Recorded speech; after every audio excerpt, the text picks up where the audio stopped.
Really enjoy it. But this next segment is not at all about me. It's about our great folks and friends over at Media Resources. We're having conversations around some of the ways that digital signage has evolved, especially in larger and smaller applications, which is every application. That's a weird tease. But we appreciate them joining us today. We've got Jamie, Jeff, and Doug from Media Resources. Thanks so much for coming on the show. Look, Jamie, we'll go ahead and start with you. Obviously, we're at a point now, and you could look around this floor and see so many different applications with digital signage, LED, projection. We're at this place now where digital signage kind of means everything, right? And you guys have historically been on the forefront of that, especially when it comes to large-scale displays, finding new ways to adapt those technologies. How have you been able to drive a lot of that innovation? Well, first of all, it's having it in-house, and with us, it's an interesting thing. We actually started as a sign installer and a printer. Got into digital about 15 years ago.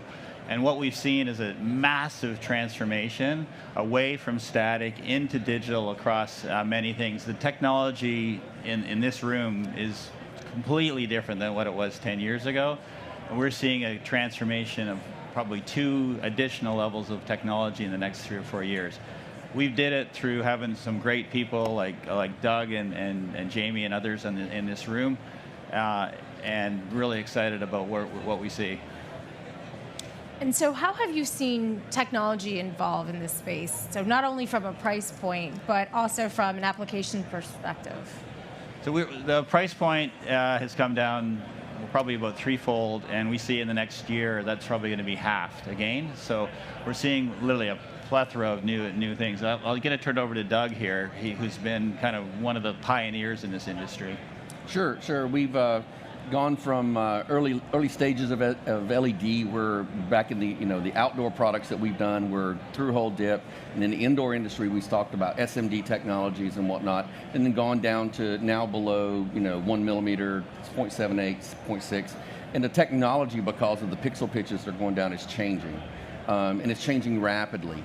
SMD with gold wire bond and copper wire bond systems have been the staple in the industry for years. However, that technology has a large failure rate, right? Even at its best, it's 20 to 50 parts per million, okay? That's a lot when you consider one display that's not much bigger than that has 2.3 million pixels. So what we've done as a company is we've gone down the method of going with flip chip technology.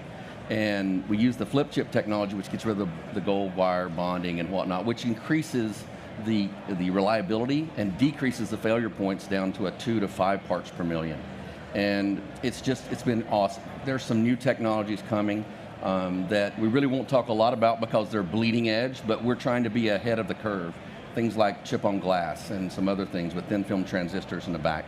Being a member of SID, I get to go to those technology symposiums and understand about what's coming. You see all kinds of new technologies, but we've been doing the flip chip for about 3 years. A lot of the companies in the show floor today are just now bringing it out. So. Well, Doug, wanted to follow up with that too, right? One of the historical challenge of LED, is, as you mentioned, is kind of that failure, whether it's at a pixel level or a panel level.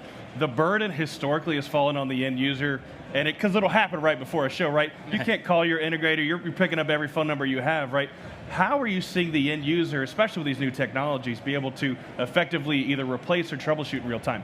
So I hear that question a lot, and to be honest, because the failure rates in the product that we're using today, the flip chip technology, is below 5 parts per million, you can't even see the failures, right?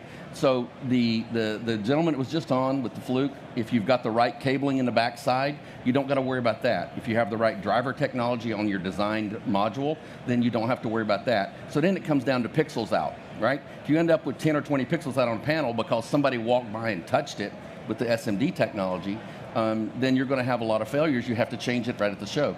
With the technology we have, it has a GOB coating on it, and you can touch it, use it. You can clean it with Windex, and it doesn't kill it. Okay, so it's not as big of a problem as it once was. However, our product can be changed out quickly, which is a suction cup pop in, no cables, cableless technology. And so what sort of customer demands are you seeing that are driving the next generation of LED technology? As the technology has got cheaper, more pervasive, and more reliable, as Doug mentioned, it's really across every single application you can think of. So the old command and control, advertising platforms, retail, every single use case we had print in, we now have digital in. I can't think of a use case we haven't had.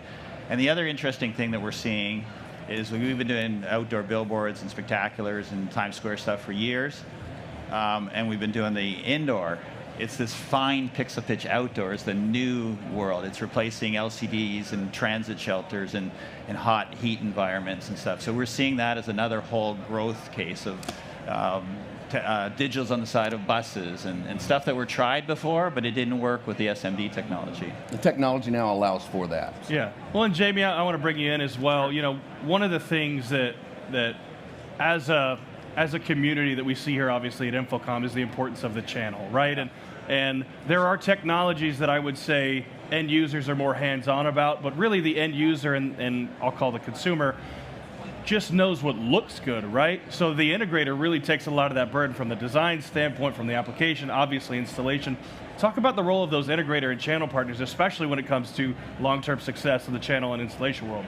Yeah, absolutely. I mean, you know, when it comes to success in the channel, it really is about trust. And I mean, I know that's a trite thing to say because you can apply that to any industry, but in this industry, the trust has to be multi-level, at the technological level, at the personnel level, at the company level. Is the company fiscally sound? Are they going to stand behind their product?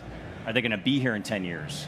You know, I've been in this industry for 30 years, and I've been to this show for many, many years. And I've seen a lot of companies make it through the tough times, and a ton that have not, and a ton that have touted that they're going to make it, and they're going to be in there, and they're going to stand firm, and they end up, you know, they're gone in a couple of years. So my experience has been that if a integrator is going to take a step off the ledge, there needs to be a high level of trust for them to do that, because cutting edge and bleeding edge technology means there's a risk.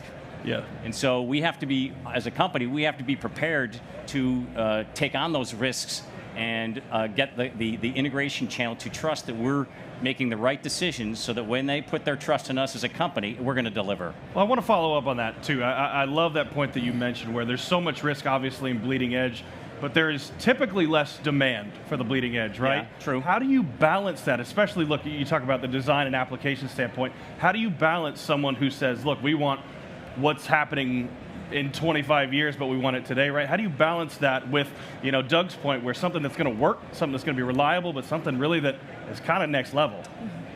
You know, I wish I had the perfect answer for you. Because that's why we asked the question. That's why you're here. That's a balancing act. I mean, candidly speaking, because there's a lot of facets to that. You have to, you know, you have to look at the technology. You know, make the right assessment of the viability of it. Can it be applied to the application? Is there a way for an integrator to use their technical wherewithal to take the technology that we're bringing so that it applies correctly into the application? There's a lot of facets to that, you know, to that question. So I think at the end of the day, to answer your question succinctly, I think at the end of the day, it's incumbent upon us to be very careful how far we take that risk. And if I can add to that, there's a couple of things that we've found useful. First of all, Doug and his team here in the States and Canada and overseas, we do a massive amount of testing, right? The second thing we do is from customers who like to play on the front end, we'll tell them and go through prototyping and test cases. Don't roll out until we've really done this, even though the labs and everything else say it's good. Let's make sure. And we're very transparent on where we believe the risks are. So like bleeding edge is like things like digitals on the side of moving buses. You don't want to do a mass rollout of that until you've proven that. Yeah. So, but be open to that. Yeah, I think to add to that, we have customers that do ask for the bleeding edge. We had one not long ago in Baltimore that asked us to do a bleeding edge technology, and we told them up front, we can do this, and we have this product, and we delivered exactly what we said. And it was pretty much perfect, but there were issues because it was bleeding edge. But they worked with us to work through that, right? And we were very, very transparent. And I think the fact of us being transparent as a company, as well as bringing the right team together to apply. You don't just put a junior applications engineer or a junior sales engineer to figure these things out. You bring the experts in that you need, even if they're from outside the company, to bring them in to make it come together. Fantastic. Well, I can't thank all three of you enough for joining us. Thank you, Jamie, Jeff, and Doug. It's been a pleasure, and thank you for sharing this information. Thank you for having us. Thank you.